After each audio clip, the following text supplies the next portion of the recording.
Here's something most athletes don't realize about building a brand. You already have a brand, even if you've never thought about it once. In this video, I'm going to give you 3 foundational truths about building an athlete brand in 2026, and why ignoring them doesn't protect you at all. It just creates more confusion.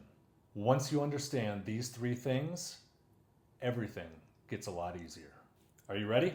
The first thing is, we need to be on the same page with what I mean when I say brand. Most people think about logos, color schemes, taglines. That's not what I mean here. Your brand is simply what other people think about you or say about you when you're not in the room. In other words, how do people experience you, and what feeling does that create?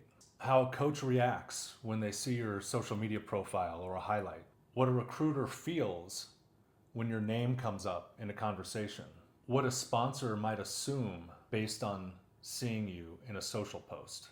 That story exists whether you aim to shape it or not.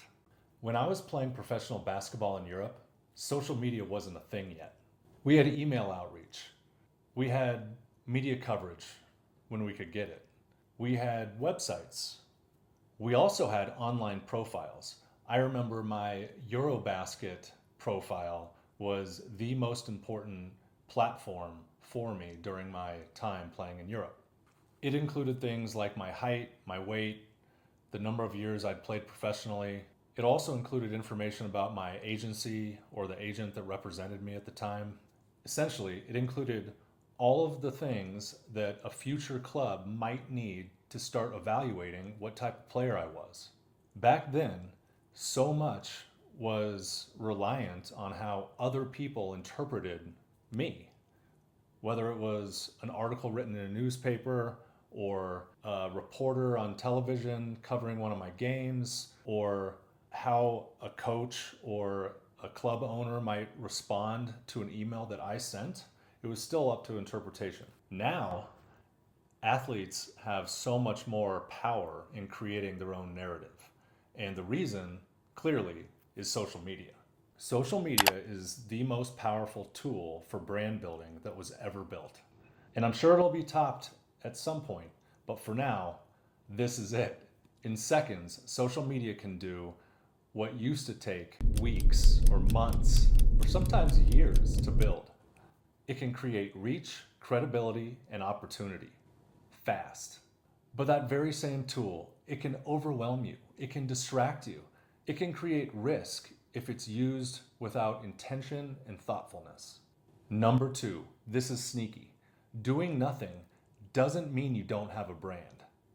It just means that other people get to define it for you. A blank profile sends a message. Inconsistent posting sends a message. Silence sends another message. So the question isn't whether or not an athlete has a brand, it's who's shaping that brand. Most athletes aren't innately bad at social media. They're just overwhelmed by it. There's so much advice out there. Just post highlights. Post every day. Go viral. Always be polished. Be authentic. Do what works for everyone else. That noise doesn't just confuse athletes. It pulls their attention away from what they want to be focusing on, which is their game. And that's where things quietly start to break down. It can become much easier to do nothing than to try to do everything. Okay, number 3, here's the good news. Athlete branding doesn't have to be loud, stressful, or overwhelming. Clarity comes first. Knowing who you are, knowing what you stand for, and knowing why you're posting at all. When that's clear, content decisions are easy. You stop guessing, you stop copying, you stop feeling left behind. That's why I built Toodly. Not to turn athletes into influencers, but to help them build clarity, credibility, and long-term opportunity without distraction. I've seen what helps athletes at the highest level of professional sports, working with teams and players in the NBA and NHL for nearly 2 decades. And I've also seen what hurts them. If you're an athlete or a parent of one watching this, here's what I want you to take away. You don't need to do everything.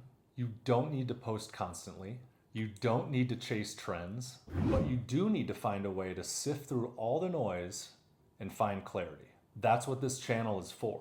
In future videos, I'll break down what actually matters in athlete branding, what to ignore, what to focus on, and how to build something real without wasted energy, confusion, or overwhelm.